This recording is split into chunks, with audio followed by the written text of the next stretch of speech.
Hello and welcome back to the thearkofe podcast. My name is Noah and I am joined by my cousin, Mr. Patrick J. Blanchard, Greetings.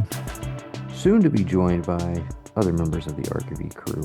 Ostensibly, we are here to do our Oscar predictions episode. I think that's the plan for this evening. But while we're killing time, it's so not to completely derail the pod and cast a shadow over the episode when everybody's here, Patrick and I felt like we were capable of addressing many in memoriams that we need to talk about since we last recorded. It's been 2 weeks, and we've lost a lot of people. So chronologically, I think I don't know if all of this is completely correct, but Catherine O'Hara was the first big one. Uh, you know, kind of surprising in as much as like was always in shit right up until, I mean, she was literally in the studio last year.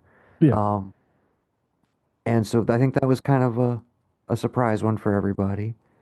Apparently, quick bout with I think, didn't we subsequently find out that that was colorectal cancer as well or something like that, I can't remember. if I'm not Yeah. mistaken, which relates to the other one, which I know is a bigger hit. I mean, obviously, Catherine O'Hara been like huge part of my childhood, mainly because of Home Alone. But then, uh, as I grew into a huge Christopher Guest fan, which is something I found on my own, of course, you know, Waiting for Guffman and Best in Show being my faves there. But I got a lot of time for A Mighty Wind and even For Your Consideration. She's great in all of those. Um, She's just great. She's she's just great. great, period. Literally never, always an additive, made everything she was in better. Just big bright shining star. I Do you know of anywhere I can watch SCTV? Like, does anywhere have it? I don't think so. That just Uh, feels like this enormous blind spot. I'm sure somebody has YouTubed it at this point, and yeah. I should make the effort to just find them. I'm sure somebody's posted it chronologically, but that feels like the biggest blind spot for me because whenever I have seen sketches from it, it feels like, oh, there's what I wish SNL was, basically. And so, And yeah. and to continue our pre-recording conversation, interestingly enough, it's brought up E very early in its run as a network aired SCTV. Okay. And that's where I caught it uh, I'm just as an early teenager. I'm so curious who has the rights now and why that's not like a thing somewhere. And I Yeah. haven't seen, feels like all the other sketch shows are pretty readily accessible. Yeah. Even the tiny ones that ran for a couple seasons, like The State or something like that. But yeah, so that one was rough. Yeah. And then also, like, not entirely surprisingly, because I think we were all aware that he was going through a battle, Yeah. but did kind of like, oh shit, this like this finally happened. James Vanderbeek passed away Yeah. after a multi-year bout with colorectal cancer. Yeah, Uh, this one hurt. And I didn't think it would. Like I always assumed if I were to lose Josh Jackson, I would be inconsolable. But same, by the way. but once Vanderbeek like there's a hole that I didn't know would be there, and then just the amount of outpouring across, like, it was like people I wouldn't even expected were like, so this one time, like, he'd sat me down and we just had a conversation, and it's the only time I was ever in his presence, and it was the most down to earth, human, life affirming thing that had ever happened because it wasn't a star, it was me and somebody sitting down, and he didn't look away or look at his phone while we talked. It was eye to eye, and I was like, Hmm. huh, And okay, it seems, yeah, man, seemed like pretty much a class act.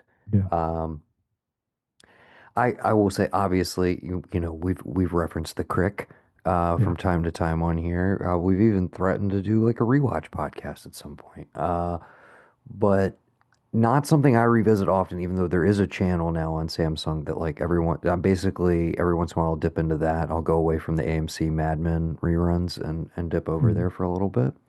Um, but yeah, I was always I think it was kind of underrated how he navigated post Dawson life, if you will. Yeah, I think he had a way more interesting career than anybody really gave him credit for, and also still to my mind never fully got the chance to like really show it off multiple times in like really like widely seen projects. Um, Obviously, we love the Jay and Bob cameo. That's classic self-deprecating shit, but like fits into that mode of like he's transitioning out of the show. yeah, Um, there's the great scary movie bit, of course, as well. Another great cameo. But playing with the persona and the perception, and then immediately, the one that always sticks with me, obviously, him going the complete opposite direction with the rules of attraction performance as Sean Bateman, yeah. which I think is the one that probably a lot of people are going back to now that maybe missed it and are hearing from other people, oh, dude, you never saw Rules of Attraction. Like you know, you really There, missed something. there, And there was a period like I watched that movie far too many times in the span of a week. I could see that being it's definitely a vibe and it Yeah, is a movie that like when I first like saw it did become like obsessed with for a little bit. yeah. Um still, still holds up as of COVID, I guess. I think that was the last time I probably rewatched it. I I Um have I have I have not watched it post turning 30. yeah. I will say it was one of those where I was still kind of like this felt like, illicit and shocking when I was watching it as a kid, essentially, like sneak watching it. Yeah. Um, and that that hasn't really gone away where it's like it's still, still Those fairly are boundary pushing, if you will. those are Um, things that I worry about those sorts of movies. I'm also I have a huge blind spot that I am people it's like when I say, "Hey, I never watched Kurosawa movies." If I say mhm. this, people look at me, they're like, "What, you?" I'm like, "I've never seen Kids."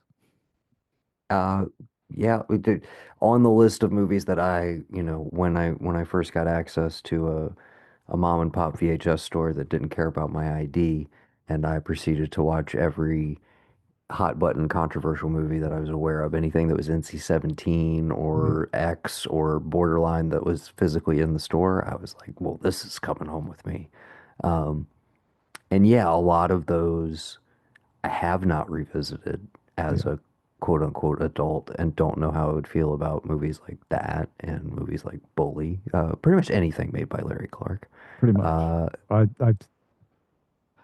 I didn't see all of Bully. I caught that's a tough movie. That's why I didn't catch all of it. Yeah, Where I started, it was I'm like I've seen enough. I don't. I'm good. yeah. And Uh, I like everybody in that movie.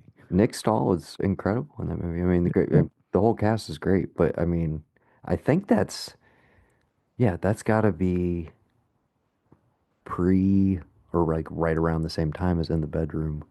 And he's another guy. I don't know if there was, I don't want to disparage him. I don't know if there was some substance abuse issues or like difficulty working with, tough on set kind of things. yeah, Uh, but that's another guy who I was like, the range between those two performances, and then I always, we wish again another guy who did unfortunately suffer from substance abuse seems to be doing a lot better.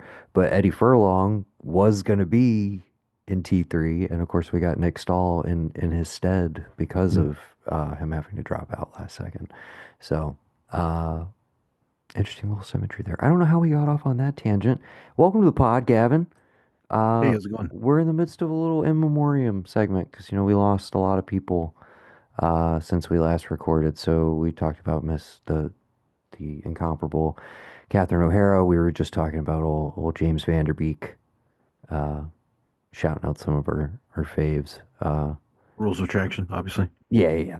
That's what That's we're what in we the were midst talking of, about kind of when you when joined you in dipped in. progress. Yeah, and I you did get see all the pictures of I didn't know that the actor who played Billy Bob had died, but it was like everybody grayed out but Scott Conn. And I was like, Jesus Christ, man. Yeah. That's because I literally just watched that. I think I'd said it the last time we recorded that just had it on Yeah. and like I saw that and then obviously we haven't gotten to the big guy yet, right? No, we have No. not. We've been going in Yeah. chronological order. Okay, good. Yeah. I didn't So, see. I didn't know if the big guy was like the end of a three or like the start of a new well, three. I think we're just in the midst of a giant like shit sandwich because it's up to four now within, and I don't know if you heard about the most recent one. Who? We can just go ahead and do it because apparently he passed away on Valentine's Day, but we did not become aware of it till today. The incredible Mr. Tom Noonan, the No. Tooth Fairy himself. God damn it, man. Yeah, man, Tom Noonan died on Jesus. Valentine's Day. What a weird sentiment. Um, but yeah, let's do Noonan. Like one of the ultimate that guys. Yeah. Just you, even if you don't know him by name, you've seen him in something. Hmm. Um, can be absolutely terrifying, but can also just be, the tech guy in Heat, believably as well, you know? I haven't watched Uh, Heat in a long time. but on the terrifying scale, obviously you got Manhunter, also with Michael Mann, which we've covered on Let's our but let, podcast, let's Manhunters. let's just be real though. When we were kids, It it was was the not Ripper. It was the Ripper. yes, Last Action Hero. The Ripper. That's all it Okay. was. That's who it was. He was the Ripper. That's it. Iconic as far as we were concerned. I know people Right. at the time didn't think it worked, but we were fully on board, and I still think it works. Uh, but yeah, he's I was great at not fully on board being 18 at the time. fair enough. Uh, he's great in it though, and him playing himself, great, and then him Yes. playing the Ripper on the red card, just great shit. Yeah. I think I'm Uh, gonna kill some people or something. and I don't know. then my another one I'll throw out there just because it's more of a he gets to I mean, not that he didn't play the heavy consistently, but he kind of owns the movie just with his sheer stature. Fucking Knockaround Guys, which is probably not a great movie if I revisited it. But at the time, I'm totally obsessed with it. Totally played for me as a, 11 or 12-year-old. And yeah, he's the sheriff in that. Uh, House of the Devil comes to mind on the creepy side of things, the Ty West movie. But just one of the greats, one of the guys. RoboCop 2, is that right? Where's Kane? Yeah, he's Kane. Yeah. Yeah, I get my not RoboCops that they blend together. What are the Because I'm curious what IMDb has as Noonan's top, like what he's known for. Mm, I wonder We if got you. Seraphim Falls with Pierce Brosnan, Oh God. House I of the saw that. Devil, hell yeah, RoboCop 2, and they have Schenectady, New York. And yes, I would second that. He's pretty great in that. And in other Kaufman collabs, he does appear in Anomalisa. He's the only other person that's not David Thewlis and Jeffrey Jason Lee. Uh, yeah, just one of those guys. Incredible voice, unforgettable face, Yeah. super fucking tall, and many an iconic performance. But obviously, I think Manhunter's where most of us go as far as holy shit, where'd that guy come from? Hmm. Yeah. Mm. And we'll transition to the big one. Again, not a shocker, but we're only a year removed from losing, you know, there's only like three of these guys left now. But we lost Robert Duvall. Last year, of course, I'm referencing the great Gene Hackman, but it feels like the last of the true blue like actor movie stars are like they're on their way. He was what, 93? He was something 95. like that. Uh, Crazy. Or you talking about Duvall? Or you talking about Duvall. Hackman? Talking about Duvall. Oh, Yeah. I was I just think saying, I mean, they're all getting up there, but it's like, Al and Bob are a little bit younger, but not by much. That was And then I don't want to like, knock on wood, The one that's gonna destroy me is Nicholson. That's the one I'm not gonna be okay after, even though he again has been removed from public life for quite some time at this point. But yeah, that's my guy who's left. It was Hackman, but now it's Jack.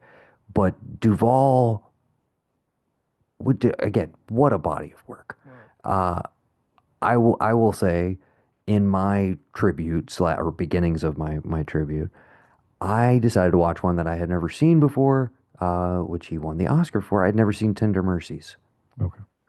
with him and Tess Harper, who most people will know from No Country for Old Men, as Tommy Lee Jones's wife in that film. It also, nobody told me, had Betty Buckley in it, who I'm obsessed with, of course, the gym teacher in Carrie. She's fantastic. And Brimley, who just, I was like half paying attention to the opening credits. Brimley shows up at one point. Uh, but yeah, great supporting cast. And it's just about a down and out, uh, basically retired drunk of a country singer who finds himself at a little ramshackle motel on the side of the road, as he's drying out, and finds the love of a good woman whose husband died in Vietnam, and she's raising her young son, and they just form like a new family unit while he also tries to get his shit together in regards to his ex-wife and his estranged daughter, played by a quite smoking Ellen Barkin, as always. And yeah, it was really good. He was really good in it. I don't know who he was up against that year. I don't know if this is one of those like, well, it was time and it was a makeup. I mean, he's phenomenal in the movie as he is in many things. But if you haven't seen it, Tender Mercy is streaming on Prime. Not my favorite Duvall, but a great Duvall. The one I want to shout out, that I'm sure some people will bring up, is one that I know Mom is a huge fan of, and I just remember being a rental, I believe, at the beach house, Gav. The Apostle, Oh which yeah, I believe is that another like written by Billy Bob? I think so. I feel like I it's know he's in it. Uh, but yeah. And then of course there's the trade-off where of course, he plays Carl's dad in Sling Blade. right. The silent, complete, Mm, virtually silent performance. no, In no. Sling Blade. I remember this at the time, and I went to IMDb. Robert Duvall wrote The Apostle. Okay, and directed it That's as right. well, correct? Yes. Yeah, okay. I couldn't remember if Billy Bob was like a story by Billy Bob or something Yeah. like that, but I guess I was mistaken. He's just in it. Uh, yeah, that's a great one that I want to revisit. It's been a very long time. Uh, Uh, but I mean the to keep go-tos, yeah, yeah, yeah. I will throw out something here that flies in the face of many things that we have talked about over the years. Uh, one of the greatest Robert Duvall things that I have ever experienced. Uh, that that that shouldn't be this way, and I will. I'm now admitting that I actually do love this one movie. It's a little movie called Days of Thunder. Oh hell yeah, okay. Oh Why yeah, is that? I'm so curious why this is the exception to the Because Tom it's a Cruise Tom rule. Cruise because because of he's what carries it for me and elevates it past Tom Cruise. Okay, I didn't know if it was like a Tony Scott exception or Uh, something like that. No, it's really Robert Duvall, and the fact that I really liked race cars when I was a teenager. I mean, he's great in it. When was he not just absolutely killing it? I I don't know. also, the transition from like, I don't know, even like the timbre and cadence of his voice over time, where it's like I think of him as more of I don't know if he was a Chicago or a New York guy, but I think of him as like such a city guy in the early goings, like Yeah, performances like Network and Godfather. And then you look at something like Tender Mercies, for instance, which is mid 80s, but then into like the 2000s when you're like Open Range, Secondhand Lions, these like old gruff. Like all of a sudden he's a southerner. He's just like one of these guys who just aged into being like broadly speaking, you know, a go-to guy for like movies in the South. But Well, you forget he was Lonesome Dove in the '80s, so like he's had the Southern thing of for a course, while. loads of stuff. Well, he just, I mean, the dude was made to be on a horse. Like, I mean, he was just Yeah, made to be in westerns. I mean, Before, and he did westerns in the '60s for TV westerns. yeah. yeah. Uh, I just watched Open Range I was the gonna other say, day because it's on free. Open Range Mm. is It's so so fucking good. good. That Yeah. movie I, rules I, so And I, hard. then like I and then need to Falling rewatch it. Down, dude. Oh, Oh, Falling fucking Down is the falling down. detective. Yeah, yeah, yeah. Hmm. Oh, I I forget he's mean, in True Grit. literally, like, is he the Matt? I'm sorry, my reference point is the Coen Brothers movie. Is he LaBeef? Is he the, or no, no, yeah, is he the Matt Damon character? He's Ned Pepper. I can't remember who that is in the. Oh, so that, yeah, so he's the leader of the Pepper Gang. Yeah. He's the one that is played by Barry Pepper in the Coen Right. Brothers movie. Uh, yeah. God, the range of everything, dude. I'm just scrolling. Yeah, me Like too. you see that, and then you see like Kicking and Screaming with Will Ferrell, where he was like the coach, Yeah. the sports dad son, and like that's and then again, Godfather, all these, you're just like, dude, he's just Oh, and like everywhere. the most boring sci-fi movie George Lucas ever made. Oh THX. yeah. Yeah, I forgot about THX, dude.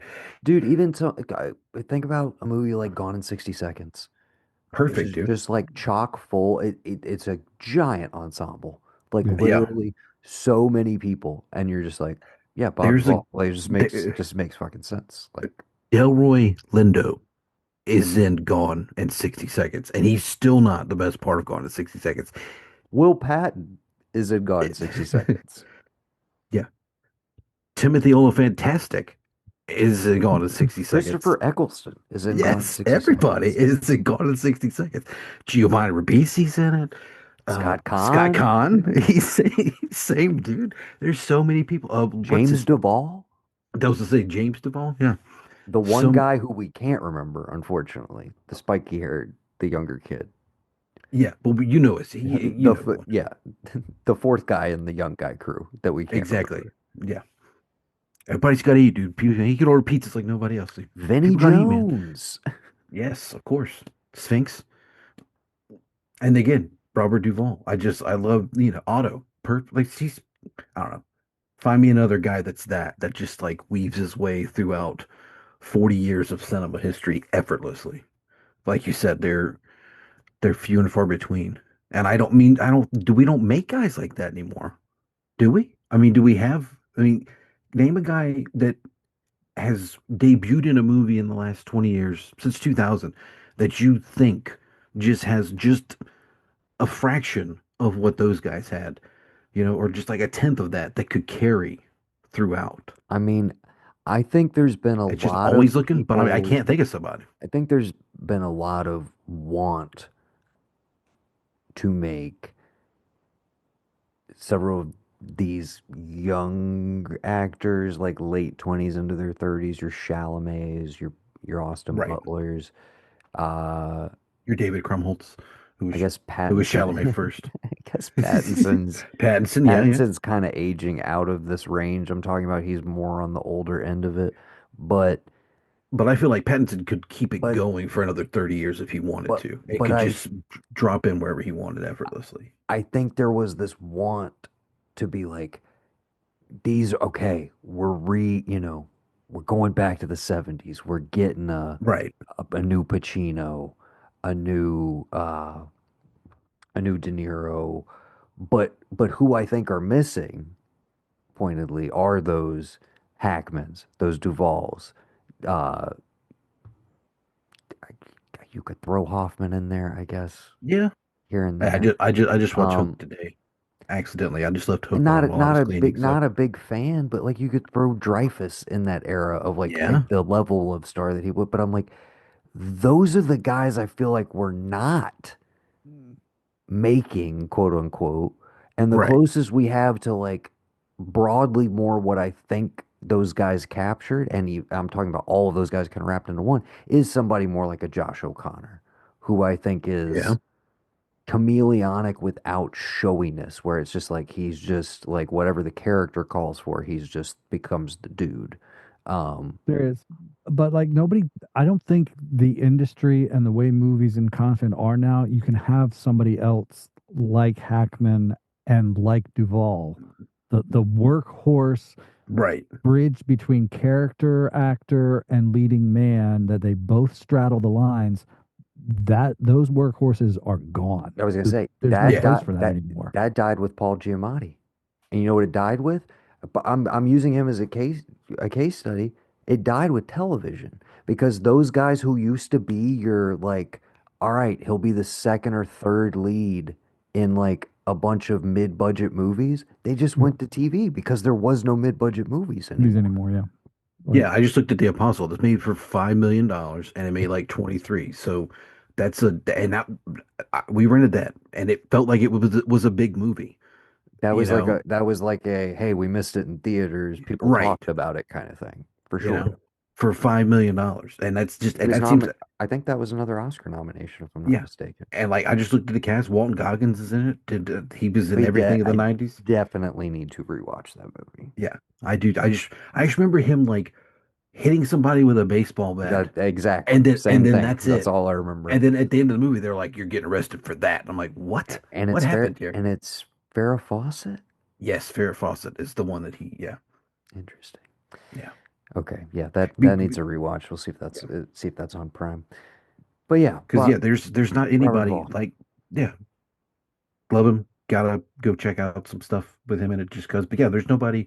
We're not making people. We still have a few of the like names like the big guys people wanted from the 70s, the Redfords and all that. Like there's a few of those, but we aren't making these I guys that was can gonna just say, slide in. and De Niro and Pacino definitely like they truly. I'm like at this point, I'm like, are they just gonna outlive us all? You know, they truly seem like they might just keep going. Who the fuck knows? Um, but he Duvall was not one. Hackman and Nicholson are the two dudes who are like, you know what? I see. I've been in the industry for a long ass time. I see the current state of it. I see where I maybe think it's going. Bye-bye. I'm out of here. Um, Mhm. Duvall stuck around and was still doing shit, Yeah. um, you know, up until the end. And I'm trying to think now, what would have been the last, I think Pale Blue Eye, the Yeah, that's it. Scott Cooper movie on Netflix, looks like that'll be the last role. Yeah.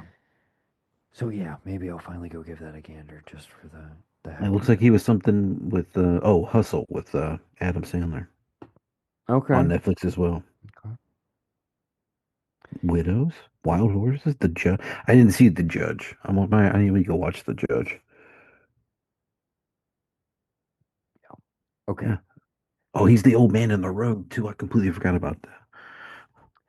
So, Gav, I think even though it's just the three of us, I think we're going to talk through the Oscar nominees. Mayfield has submitted his picks, but we're going to talk through Okay. them to basically let people decide, and then off mic everybody's going to submit their lists, and then we'll do our normal post Oscar who won episode. Okay. But for now, we'll just talk through the categories broadly. You can say who you're voting for, like specifically, but I'm not asking you to like lock in a vote on every single category, and we're not like writing anything down right now, if that makes sense. Yeah, no, I'll just submit my Don't own bracket. don't worry about that. Yeah, just do your own ballot. So let me get Mayfield's notes pulled up here, and then let's also get a ballot going. Uh, while I'm prepping for our Okay, yeah, Oscar sure. discussion, I've yeah, I went back, dude. I watched all thank those you. Hobbit movies, and then I watched all those Lord of the Rings movies, all the extended cuts. I spent like the last week in Middle Earth. Those like That's a lot of movies, Like you're not still watching it? I feel like you should still be watching it. yeah, I'm amazed. I was like, wow, these are really fucking good. Like he just made the whole books. And man. judging by the Hobbit movie, like I gotta say, because I asked Becky about it, I was like, was your person in Lord of the Rings? Because I know you told me you had like a crush on Orlando Bloom. She's like, oh yeah, I mean, I like Aragorn, I like Legolas. And I was like, based off that Hobbit movie and the three that came out of that story, Legolas has been about that life, dude. He's just been killing just arrows like for his entire life. The entire time you see him on screen, all he's doing is just taking dudes out like it's nothing. So shout out to Orlando Bloom. Like again, one of Famous, those guys. famous, famously not in those books. Famously not in The Hobbit at all. Yes, Yeah, I Legolas, know. famously not in The Hobbit. Yeah. But hey, you turn one book into three movies. Hey, I there you don't go. even think I saw the third one. I don't even think I made it to the third one. I definitely saw Yeah. the first two in theaters. Okay, I seriously thought that the head dwarf, every time I'd see pictures of him, I was like, is that Justin Theroux? Looks like Justin Theroux in like weird makeup. I And it know what you wasn't. mean. It was. You know what I'm talking about. Don't lie to me. You saw it. Rich, You looked at it like, yeah. it is, It's a I can't it's a, think of who it the is, but gentleman yes. It's like that was Richard very Armitage or something. Armitage, yeah, like yeah. Yeah. So it's like, you know. But yeah, so I was actually no, I'm not gonna lie. I finished all the Lord of the Ring ones, and I was like, I kind of still wanna. What do I do? Because I've watched all the extended versions of these. I was like, well, The Hobbit is here. Let me just check it out. And then three movies of that later, 7 hours later. Then I was like, okay, I feel like Peter Jackson got his money worth and all that set that he made. He's basically been making movies there. He made movies there for like 10 years. But Yeah. yeah, did all that and. Then the other day, randomly, I don't know how, Maverick found a channel on Amazon that plays nothing but Saved by the Bell. So we just been watching that during the day the last couple days. There's one of Yes, those on Samsung. I was telling Patrick earlier, we also have a Dawson's Creek channel. yes, and There's a Mad There's Men. Well, a it's basically it's an TMMT channel. AMC channel. Yeah. Speaking of TMNT, did you ever go back and watch the second season of the Amazon show? No, I need to. I've been watching, like I said, I that it had has a yeah, channel that has the '87 original, so I've that been com watching that for a little that bit. But completely slipped past me, but yeah, I need to yeah, go back and I watch that. want another movie, but like, It's coming. It's okay, coming. good.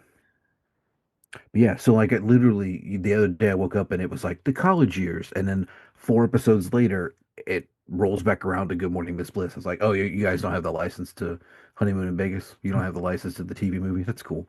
And it went back around to Good Morning Miss Bliss, aka Saved by the Bell in junior high, Right. and which is where I found it. So somehow in the 3 days I didn't watch, it jumped from like that to I woke up this morning and it was the murder mystery episode. And I was like, well, Okay. damn, it just plays all the time here on Amazon. I 4 seasons. I loved the college years. Not that I didn't actually love the show, but I used to tell people, 1993 was a big year. 90210 went to college. Saved by the Bell went to college. I went to college. Like we all graduated the same year. That's perfect.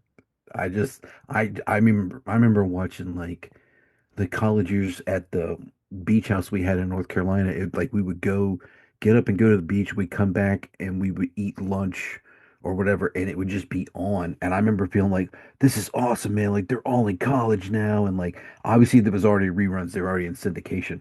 Yeah. But looking at it back at it now, I'm like, I know I've seen every episode. There can't be one I've missed because every time I watched one, I was like, oh, this is where this happens. And it'd be like something happens in the beginning of the episode. And I'm like, oh, is this the one where, oh, no, no, no, it's where this happens.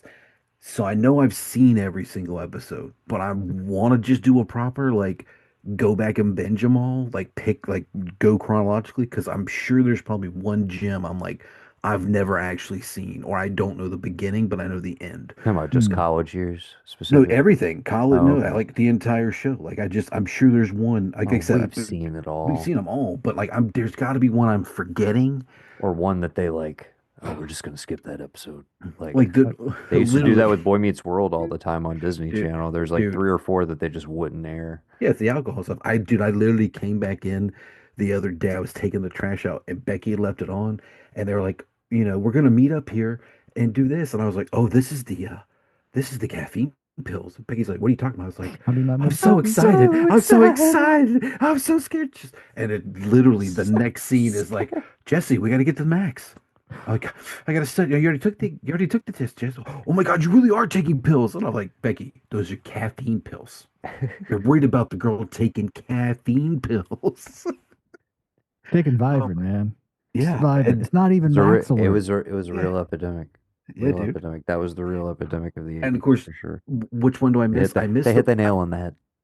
I miss the one where it's like the Johnny, the guy comes to town and does like the drug PSA, Yeah, but then he wants them to try drugs at their little after party. yeah. Dumb, stupid.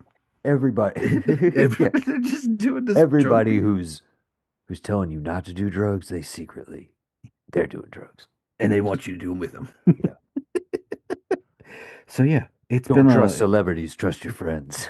exactly Like, okay. your friends who you join a band with, and work at a beach club with during the summer, and go to Hawaii with when one of your friends Stacy meets her long. Carosi, we Lucy, have dude. got to stop. We will Yes, literally be here all night. yes, Okay. dude. All It's right. so Because good. I watched those as they aired, and we would talk about them in homeroom. We'd be like, Oh "Did you my see Saved God. by the Bell this weekend?" Like, are you a Jesse or a Kelly person? Hell Could you yeah. imagine if they just didn't take the college years to prime time and they just let it be its Saturday morning show again? Yeah, Like how many more seasons we could have got? It, but again, I feel like at that point, all of them are just like enough. We have this is a dead horse yeah. we are beating. I do not want to come back for another season of this. I will do my contractual obligation for a season, and I am not. And then the next year it was like the new class. I'm like, yep, okay, we're done. Yeah, by the way, that channel that shows all of it, they will show the new class and you will get stuck in a stretch where Oh no, it's no, no. oh no. This is just on Amazon. It is literally just Oh, their okay. OG. Because Well, like I it's said, different than the they one that's on yeah, Samsung. I know what you're talking about. Okay. There's one on like the free one, but yeah. We have to stop. Start with the Oscars. I was just trying to give you We filler. have to stop talking about Saved by the Bell. I had more filler than you needed. I'm so sorry. Give me It's the okay. Oscars. Well, let's kick it off with a big one, as I'm sure they will on the night. We're gonna do supporting actress. Okay. The nominees are Elle Fanning for Sentimental Value, Inga Ipsdotter Lilius, I'm probably butchering that, and I apologize, also for Sentimental Value, Amy Madigan for Weapons, Tiana Taylor in One Battle After Another, and Wunmi Musaku for Sinners. Okay, there's been some precursors at this point. Amy Madigan's picked up some. Tiana Taylor's picked up some. Conventional wisdom would tell you that Elle Fanning and Inga are going to cancel each other out because they're both Yeah. in the same movie. Uh, I think there's a world where Wumi Musaku slips in there. Depends on how strong the Sinner's love is. Again, it is the most nominated movie in Oscar history. Something we will reiterate throughout this list. Uh, but yeah, it definitely seems like it's between Amy and Tiana. So. I Not that you mean, guys have to call your picks, but are they really, rewarding longevity this time around? Yeah. that seems to be the question, which is there enough just like Amy Madigan love and goodwill for it to shine through? Even the thing seemingly working against it is like, yes, it's kind of a legacy award, but and it kind of fits in with some recent supporting wins, like Jamie Lee Curtis finally winning Yeah, for a big genre movie, Everything Everywhere All at Once, which in that case was a Best Picture nominee and won and almost kind of swept the night. Uh, Weapons did not have a strong showing here, but the fact that she is nominated when seemingly there could have been a lot of And other she's in nominees this seems pretty strong, you know?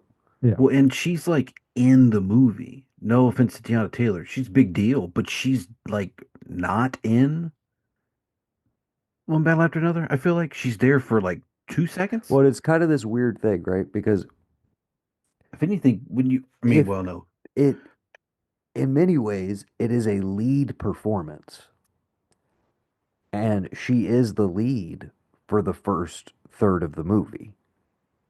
Yeah, like I'm just talking about sheer runtime. Like Yeah, yeah, yeah, yeah. No, I get it. she's the lead of that first chunk. That is arguably her story. And then it transitions into Leo's section of the movie and then transitions into Chase Infinity's. Chase Infinity submitted as Best Actress because you could Yeah, argue, having seen the that's what I entire was to say. movie, the movie is about that character more than it's about anything else.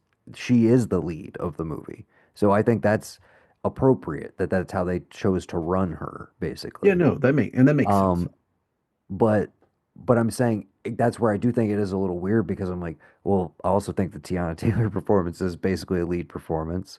Um, and it's like runtime doesn't really matter to me. It's like that character loom and that character's decisions loom over the entirety of the rest of the narrative. Um, But who you gonna remember in 20 years? On um, Gladys or Tiana Taylor's character? well, You're gonna I, remember on I, Gladys, right?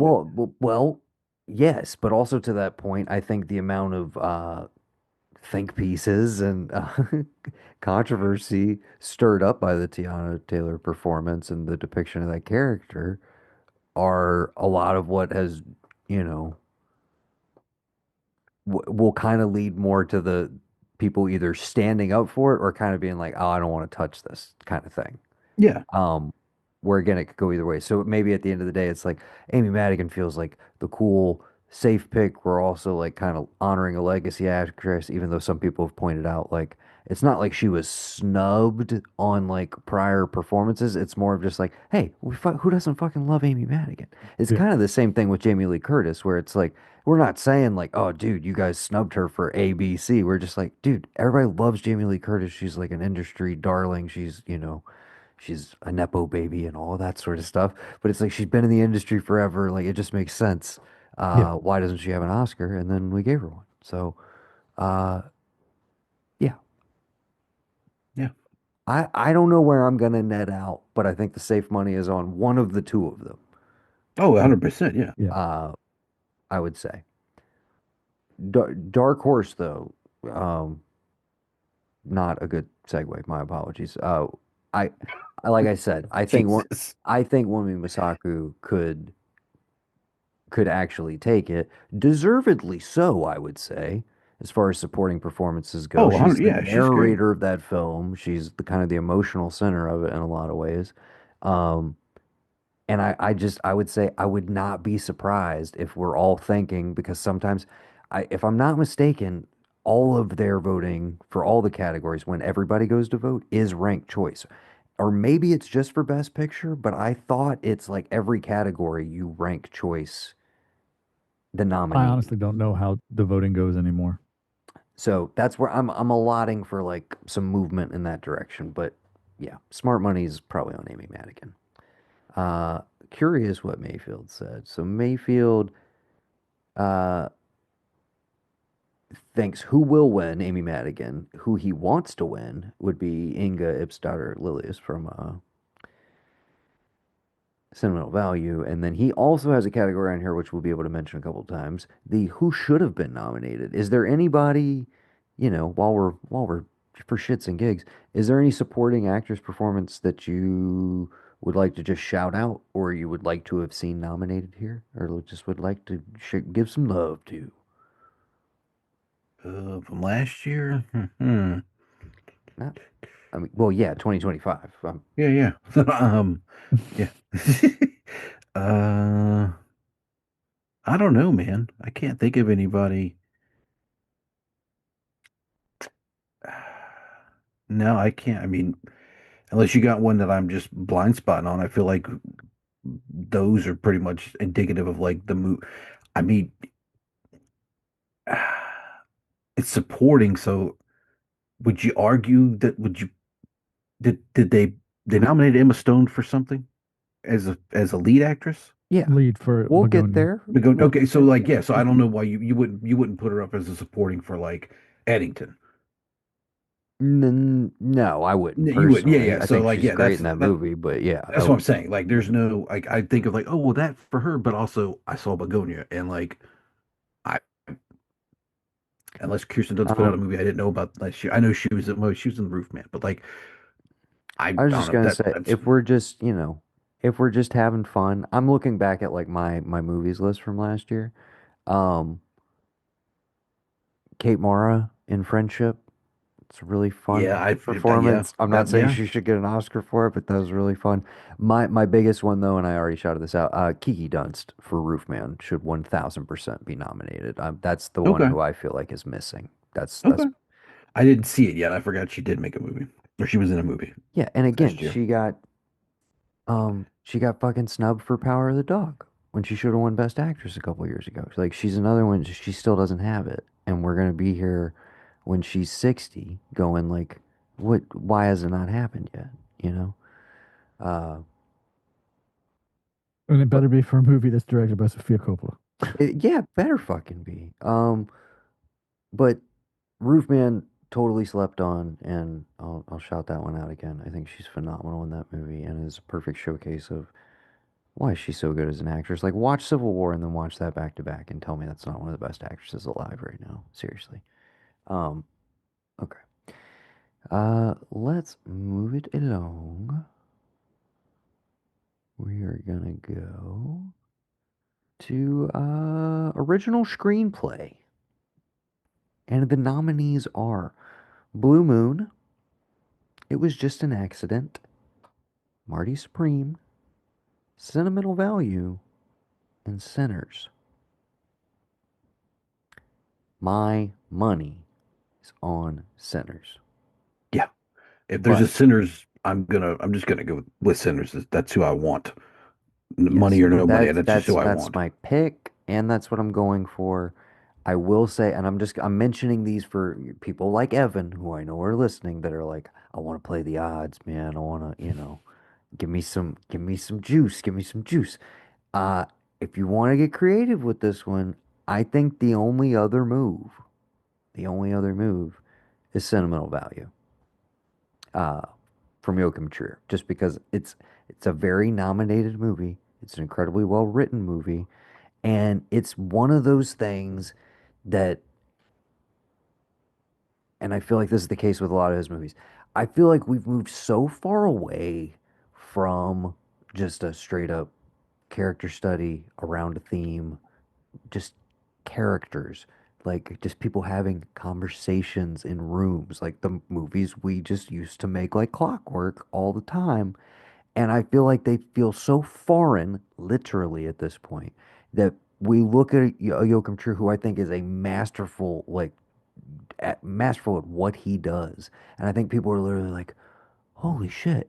And they're like mystified by it. And I'm like, we used to just make things like this, guys, in this country, and we could do it again. We could really do it again. But it's it's that kind of shit where it's just like it's just it's just character driven. It's just relationships. And it's like, to me, that's all the more impressive when you just sit down and you just fucking invent that shit, you know, as opposed to something that has more of a traditional three-act structure of like, you know, well, I know where I'm going to put my action set piece, and like, okay, well, then by page 30, I got to have this thing happen. And it's more, you know, like assembling a puzzle piece as opposed to, in my head, I'm not saying like one is inherently more valuable than the other. I'm saying I think people in the Writers Guild, for instance, who got it to this point, maybe that's the attraction, is just like, oh, that's just people talking in a room, Yeah. and it's incredibly effective. So that would be my dark horse candidate, could go that way, would be Sentimental Value. But I am rooting for Sinners, and I think it's going to be Sinners. Same. I almost, I almost feel with every. Remember, this movie came out like in April, and Yeah. it was still being talked about to the depth that it was talked about in October. Hmm. Like if, and now being the most nominated movie, I feel like it'll be a case of if a lot of these don't go for Sinners, the Academy voting will once again not align with the movie viewing populace. Yeah.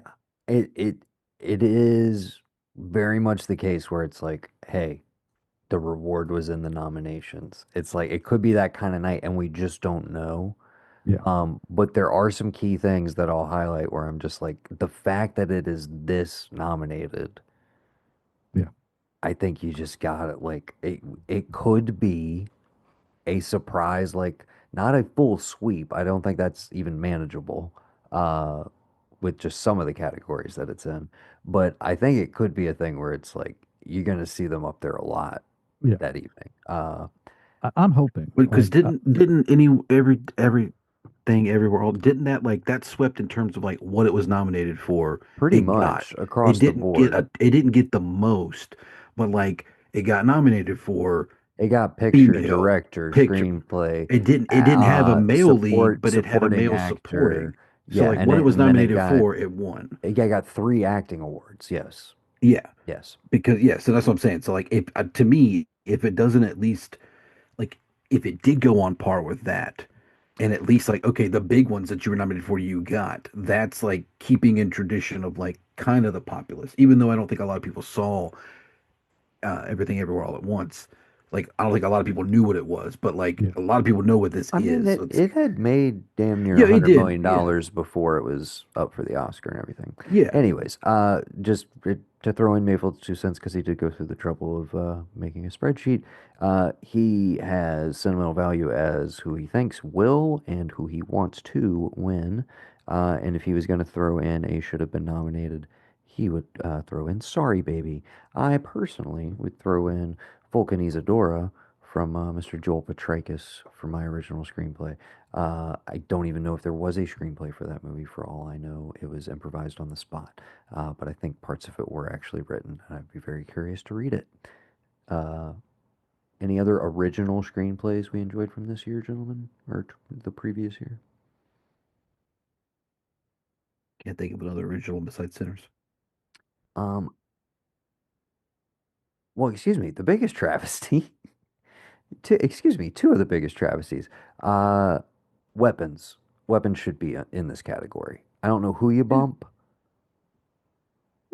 I don't know who you bump, but weapons as an original screenplay? Come on, man. Yeah, Yeah. the problem though, I don't know who you bump, but then you've got two genre picks Yeah.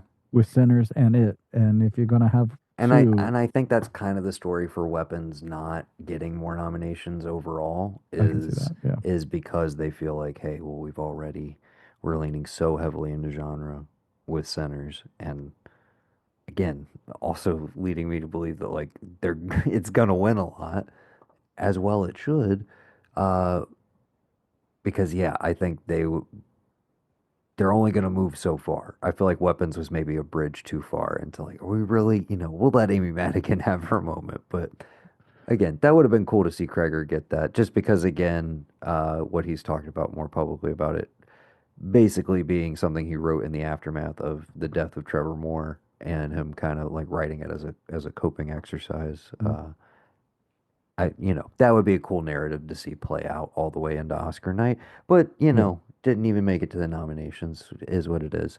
That being said, Blue Moon, I thoroughly enjoyed. Talked about it, I think, on the previous episode. It was just an accident. Another one, similar, I would say, to the Sentimental Value nomination, where I'm just like, I don't know. It just always blows my mind a little bit more when I'm like, you watch a movie like it was just an accident. It was just an accident and you're just like, some guy just like sat down and just wrote that one day. Like he put pen to paper and like, you know, just wrote that entire scenario and those characters and all of that dialogue. Like, holy shit.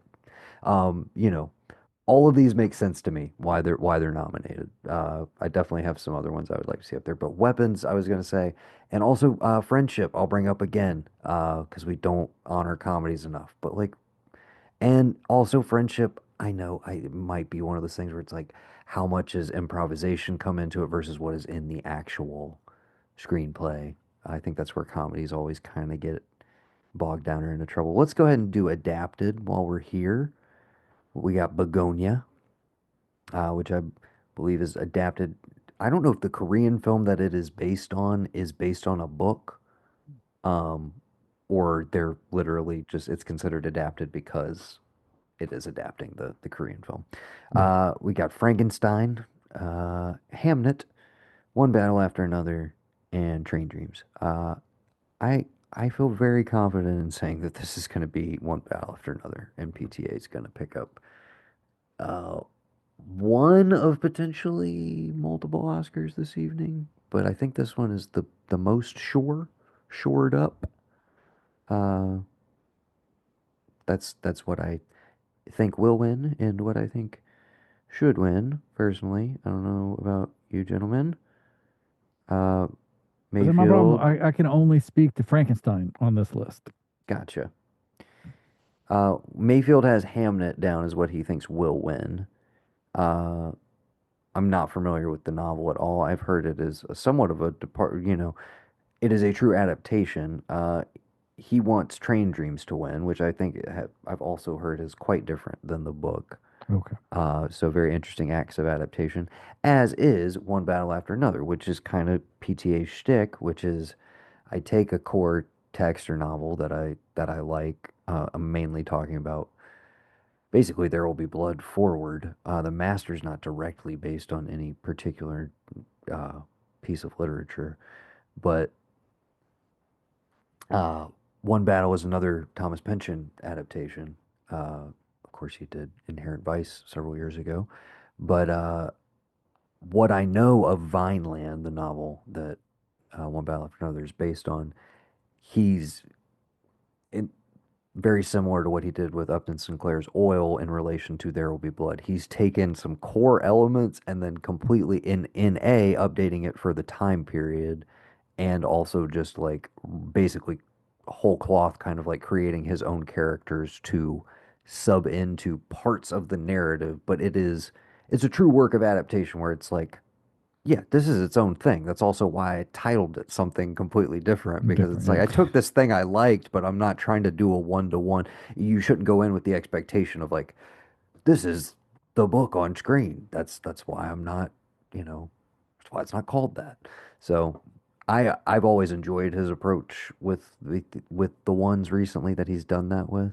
But I think Phantom Thread and The Master are wholly original, if I'm not mistaken, as is, of course, Punch Drunk Love and Boogie Nights and Magnolia.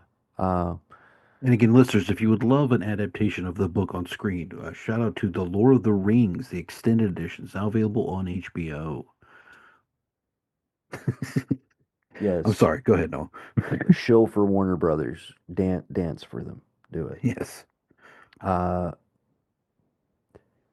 but yeah, that's where we're gonna go with that. Uh, so Mayfield has Hamnet, which that's another, it could go that way. I think some people, because of its performance at the Golden Globes, because they split drama and comedy, right?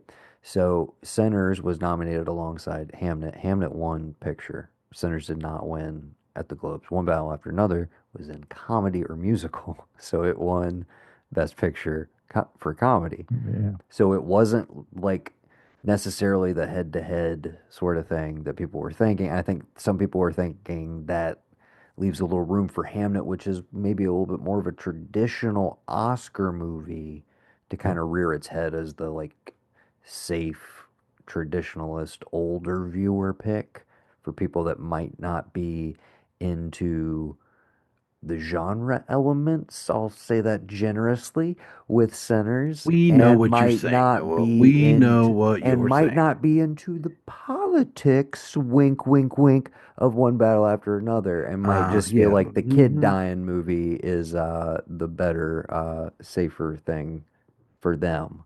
So we'll see how that shakes out. Okay. Uh, fuck it. Cinematography's just sitting right here. We got Dan Louston for Frankenstein, the great Darius Kanji for Marty Supreme, the great Michael Bauman for One Battle After Another, the totally new to me but holy shit Autumn Durald Arkapaw, excuse me, Autumn Durald Arkapaw for Sinners, and then Adolfo Veloso, who I'm not familiar with but may have seen some other stuff from, for Train Dreams. A lot of good looking movies. Yeah. Frankenstein, get the fuck out of here. How'd you even, who let you in this category? Oh, Who it's beautiful. I Like, did I maybe it played better. You obviously watched it at home, right? yeah. Maybe it played better streaming. It did not look Well, it looked I've encountered on that a where sometimes they on look a better big smaller. yeah, on a big screen, it looked like a streaming movie, if that makes Mm, sense. Where okay. I'm like, maybe And I this did need to watch it at home because maybe it was and this shot. is and this is the Netflix Frankenstein movie you're talking Yeah. about? This Yeah. is the Yeah, Del okay. Toro Okay. Frankenstein. Yeah. Okay. Yeah, okay. That's I'm not makes saying it sense. I'm not saying it looked like shit, but I think there are severe issues and I don't know if this I don't know where you put this. Does it lie at the foot of the cinematographer, at the visual foot of the visual effects head? Like the integration of some of the effects um, with the practical elements did not jibe for me. And I saw it Okay. in a big, like IMAX size screen. Hmm. Um, and it just there was parts where I was just like, dude, you're Guillermo del Toro. Like what why did these effects look so bad? And maybe they looked much better at home. It did on 50-inch 4K streaming. It was like this may be the best looking Frankenstein I've ever seen. I may give it another look because on an aesthetic level, I didn't dislike the design of the movie. Mm. I have plenty of other issues with the movie. But yes, that all being said, I personally don't think Frankenstein should be in consideration with these other uh, four that I mentioned. But uh, I think there's other stuff I would personally put up above it. But what are you guys thinking? Where you thinking you might go? What The jumps out fact to you visually? Sinners, the fact that I watched a thing on what I missed because I couldn't see it in IMAX and how they shot it, like what they meant to like the fact that they brought it back out after the run to like go in IMAX, it's I mean, And that is a movie I will say that also holds the fuck up at home. The yes, 4K stream 100%. on Uh-huh. HBO looks fantastic. I do Okay. plan on Yes. getting a 4K disc at some point just because who knows how stuff, disappears from streaming services. Yeah. But It just showed up on Amazon the other day and I'm like, wow. Nobody had HBO, like yep. everybody on Amazon's like, oh, it's here. It's like it's been a year, guys. It's almost a year since the You movie came out. still haven't seen it? You You haven't, still yeah, haven't seen it? yeah. Uh, Oh wow, just in time for award season. but It's been on here, HBO for forever. but here's the thing. Um, and I think obviously if you see it win here, I would be very happy about that. Uh, but B, I think that would also be a flag that like, hey, I think it's gonna have a good night because that's a early one where it could go to the movie that I might actually still put down as my pick. I don't know. This one I'm still debating. This is a tough category. But Train Dreams, more than anything for the fact that that movie is shot digitally and is one of the most like textured, naturalistic, like gorgeously photographed movies uh, I saw all year. And I think the visuals are for me the strongest element of that movie. Uh, so Did you yeah, watch Chief of I War?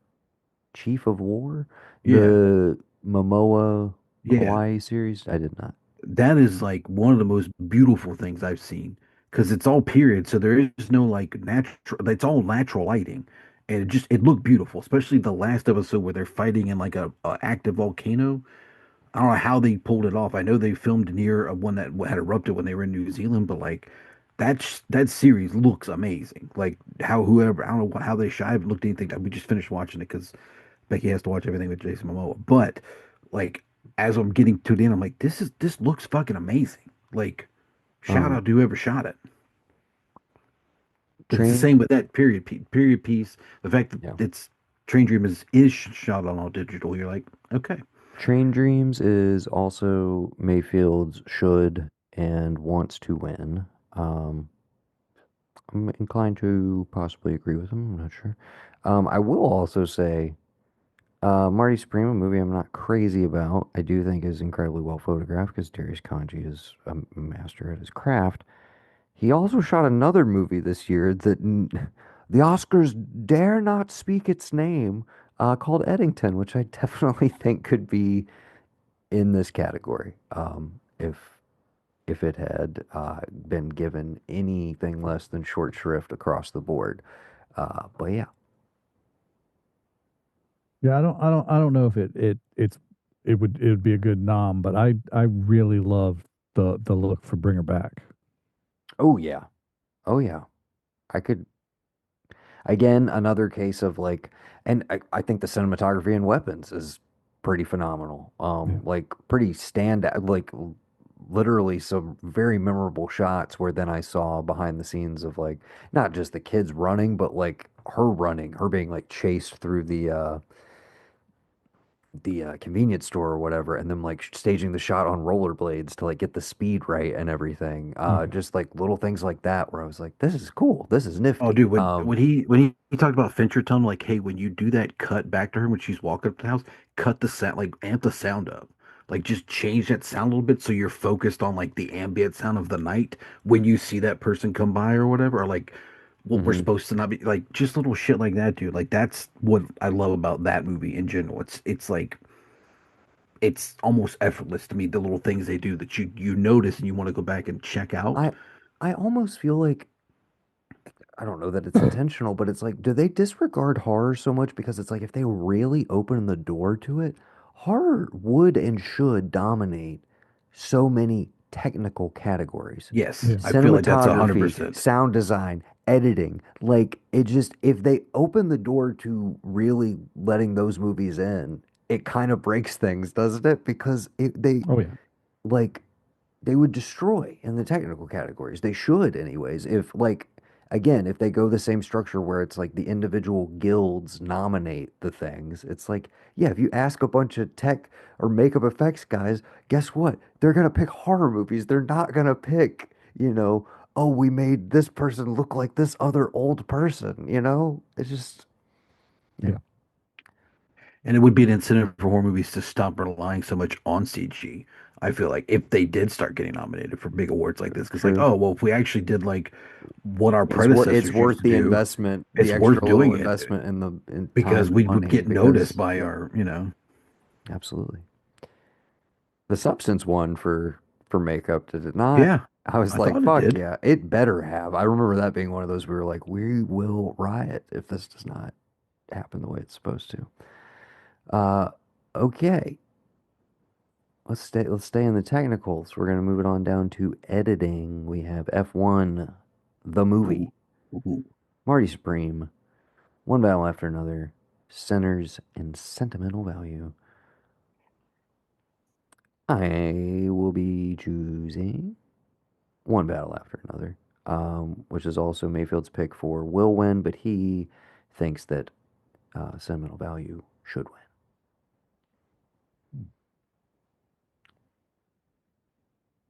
I A don't know, very man. a very elegantly edited movie, sentimental value.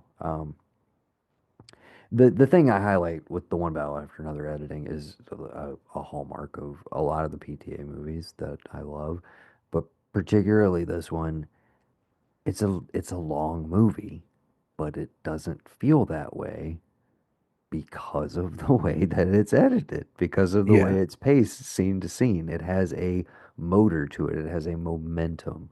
Um, at the same time, it's not, I wouldn't say it's showy or overly edited. It's not as hyperactive as, say, Scorsese at his height, um, at his peak Goodfellas, Cape Fearishness, It's not quite there. But regardless, it has more of this low hum of an energy motor to it that just like or like a slow drum beat that just like is steady and constant throughout the whole movie that kind of builds towards a crescendo every once in a while. Uh, yeah. I don't feel like there's a lot of people sitting around. Does it starts with somebody just move? I haven't watched it, but the one time it like cuts in on somebody like moving towards the camera, right? yes, It there's just a never stops. constant Yeah, sense of just like movement and always. Yeah, energy, but also not, you know, uh, again, I say measured and assured because it's not like nothing in the filmmaking is screaming at you except for like the occasional sequence. Like, oh my God, action movie, pace, pace, pace, pace, pace. That's where I say, like, I think the editing is really doing a lot of the work there. That's my Yeah, pick. 'cause it, That's yeah, what I think is gonna win. But I will say for excuse my language. I still haven't seen the movie. My apologies. But for the dummies in the audience, I guess the obvious pick is F1. Uh, that's I because did it's just like, hey, it's a the car way, movie, it's dude. sports. And again, I haven't seen it, and I know it's I visually incredible. So maybe it comes in here. if that's the Obviously, only one that it steals from Sinners, I'll be happy because I mean it's another one of those. I'm like, you got him to quit making movies with Tom to come make a an F1 movie with you, Brad. You got to do something here, and it delivered, dude. I that's the one I hate that I did not go see in theaters. I should have seen that in theaters. If they brought it back out again down the road, I'll go see it in theaters because I it's every race movie you've ever seen, but it's fucking good. I you Like know it's just the way that's I it's need to yeah watch it now that it's on Apple. yeah Again, another category that like also don't count out Sinners. Don't count it out. yeah totally. I could go either way with F1 or It could just Sinners. totally go Sinners. I'm pretty confident one battle. I'm looking. None of these people are like famous editors to my name or to my eyes rather. Um, but yeah, uh, production design. And some of these we can blaze through. Production design, Frankenstein, Hamnet, Marty Supreme, Centers, one battle after another. I will just say the safe Oscar pick is always going to be Frankenstein. It's going to be anything that's period and maybe somewhat gothic, but also don't count out Hamnet yeah, because of the reason I just said. Uh, exactly. yes. Uh, and also, I mean, Marty Supreme is period, Centers is period, one battle is period. Uh, Notably, production design, Jack Fisk, the legend, husband of Sissy Spacek, and frequent collaborator with my beloved and bygone David Lynch, and many, many other movies. A legend who has never won, so there is that to factor in. Hmm. There's very few like legendary production designers that people know by name. Jack Fisk is one of them. So but also he has been nominated multiple times and not won. That's just also a thing that happens. So uh, I don't know where you go in this. This is another one where you're kind of you're picking blind. I think the safe money is maybe on Frankenstein or Hamnet, but I'm not. I don't feel confident about either one of those. I really don't. And Yeah, then again, if we're going with more narrativizing the pick, this might be one where Marty Supreme sneaks in and they pull it, which does you know I love how I would say this about so many different movies. I'm like, oh, they really nailed the period. I'm like, what the fuck do I know? I don't fucking know. It's the 50s. I didn't live through it. It's like I yeah, watch Mad Men. I'm like, dude, they really nailed it. I'm like, I guess because other people say it does, but do I know? No, I don't. yeah. I can't personally vouch for it.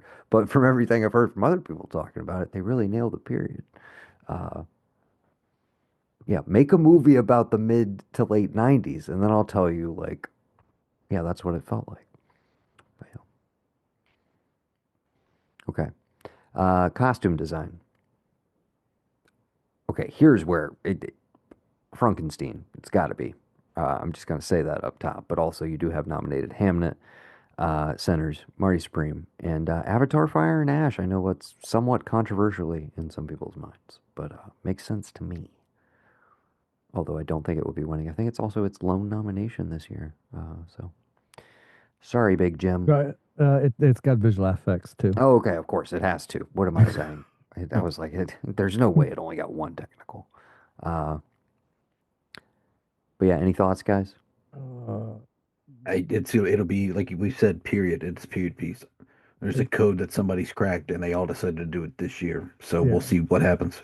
Who had the best looking period piece?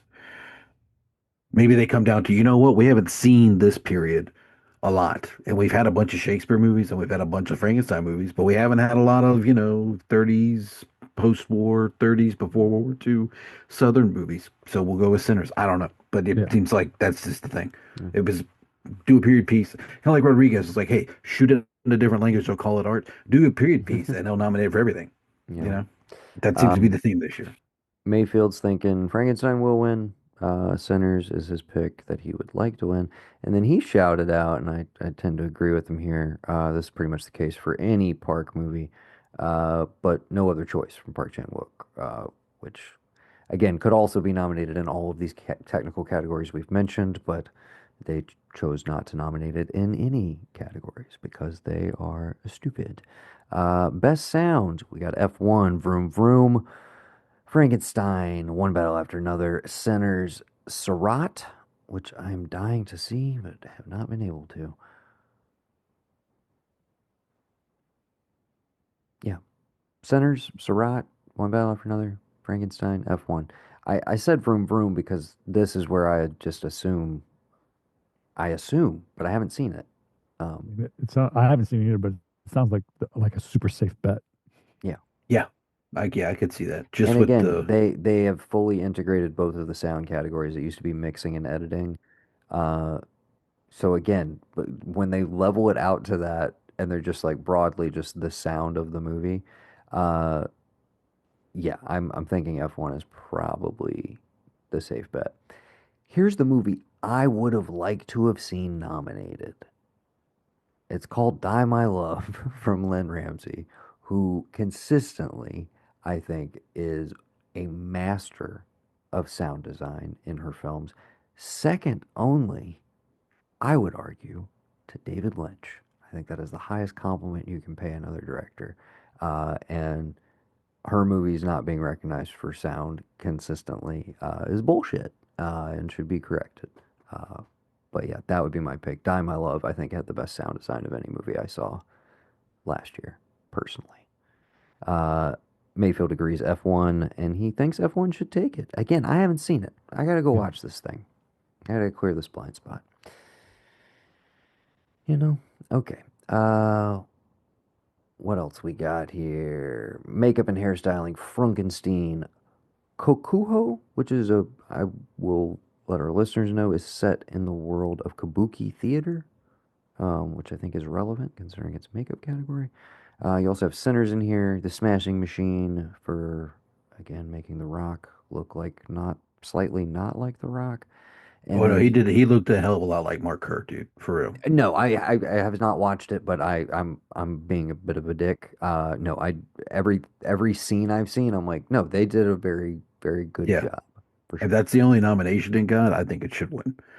Again, the only reason I haven't really watched the movie, Gav, is I'm like, I saw that documentary like years ago, and part of me just feels like, are they just recreating the documentary, or is it worth my time? I don't. Okay. Anyways, uh. Mayfield thinks that Kokuho is Oh, going you to. left out the ugly Oh, stepsister. I did not mention it. Sorry. I didn't mention it because Mayfield thinks that Kokuho is going to take it, but he thinks that The Ugly Stepsister, a movie he shouted out during Arctober to Yeah. us, is what should take it. And again, very happy to say this is a little bit of that. Uh, the substance magic, brushing off on the Academy. They opened the door a little bit to horror. They got a little freaky with the makeup effects. So, very happy to see Ugly Stepsister up here. Here's the Mhm. thing, though. I think this is one of those where it's like, your prize is the nomination. Yeah. I think that's the vibe I get. I don't see this movie with, some of the effects that are on display. I just don't see it. I don't see it happening. But yeah. That being said, Smashing Machine maybe makes sense. I only say that because Kazuhiro has won multiple times and is kind of a favorite in this category specifically because of exactly what we're talking about. He takes famous people that we know what they look like and makes them not look like themselves and look like somebody else. Yeah. He did it with fucking Christian Bale in Vice. What was the other one that he was nominated or won for? I don't know. I don't know if Kazuhiro was involved in The Whale. I think that was a completely different team. But oh, he did Gary Oldman for The Longest Hour or Mm. Darkest Oh, Hour. It's just like, yeah, whenever they need, hey, make it look like a famous person and like make it look natural, he's like the wizard that they always go to. But given that he's won before, maybe Kokuho, you know? It did not get the international nomination. It was Japan's submission, but the fact that it showed up here means it obviously made like a pretty big impression. So don't count that one out.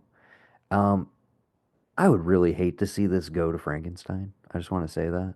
I feel like that would be the most boring shit ever, considering that although I think it totally works for the movie and it is what it is, that Frankenstein makeup looks so similar to so many different Guillermo del Toro characters Yeah. throughout his filmography. I just felt like there is a continuity to it, but there is nothing unique about it, to my mind.